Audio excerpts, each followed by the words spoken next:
আজ আমি নিয়ে এসেছি খুব সহজ একটা চিকেন কাচ্চি বিরিয়ানির রেসিপি। আশা করি সকলের ভালো লাগবে। এখানে আমি নিয়েছি 750 গ্রাম মুরগির মাংস।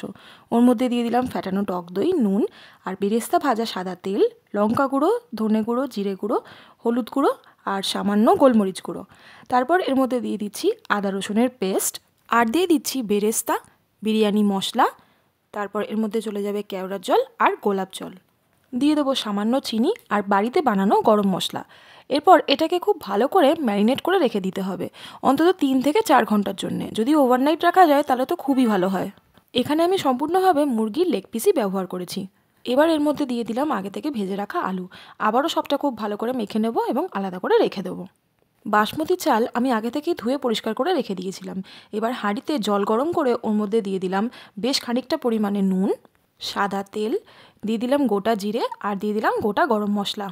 চালটা কিন্তু এখানে সম্পূর্ণভাবে সেদ্ধ করা যাবে না, 50 থেকে 60% সেদ্ধ করতে হবে। এবার একটা দুধের মিশ্রণ রেডি করে নিতে হবে। তার জন্য আমি একটা জায়গায় নিয়ে নিয়েছি দুধ, তার মধ্যে দিয়েছি সামান্য নুন, বিরিয়ানি মশলা, কেওড়ার জল, গোলাপ জল, সামান্য মিঠা আতর আর দিয়ে দিয়েছি এর মধ্যে খুব অল্প পরিমাণে হলুদ গুঁড়ো। আর তারপর চলে যাবে এখানে একদম গলানো গরম গরম ঘি।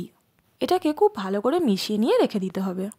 মিশ্রণটা রেডি করতে করতে অন্যদিকে চাল আমাদের যতটা দরকার সেদ্ধ করা হয়ে গেছে। এবার ওখান থেকে চাল তুলে নিয়ে ডিরেক্ট আমরা যেখানে মাংস ম্যারিনেট করা ছিল তার মধ্যে দিয়ে দিলাম। কাচ্চি বিরিয়ানিতে কোনো রকম লেয়ারিং করার দরকার পড়ে না, কিন্তু হাঁড়ি থেকে ভাত তুলে একবার করে মাংসের ওপর ছড়ানোর পর যদি সামান্য নুন আর বিরিয়ানি মশলা ছড়িয়ে দেওয়া যায় তাহলে পুরো ভাতের মধ্যে ফ্লেভারটা ভালোভাবে এনহ্যান্স হয়। এখন আমি দিয়ে দিচ্ছি এর মধ্যে বিরিয়ানি মশলা, তারপর দিয়ে দেবো সামান্য পরিমাণে নুন আর আগে থেকে যে দুধের মিশ্রণটা বানিয়ে রেখেছিলাম সেটাও এখন ভালোভাবে ছড়িয়ে দেবো। তবে পুরো দুধের মিশ্রণটা কিন্তু দেওয়া যাবে না, কারণ সেটা একদম উপরের লেয়ারে দিতে হবে।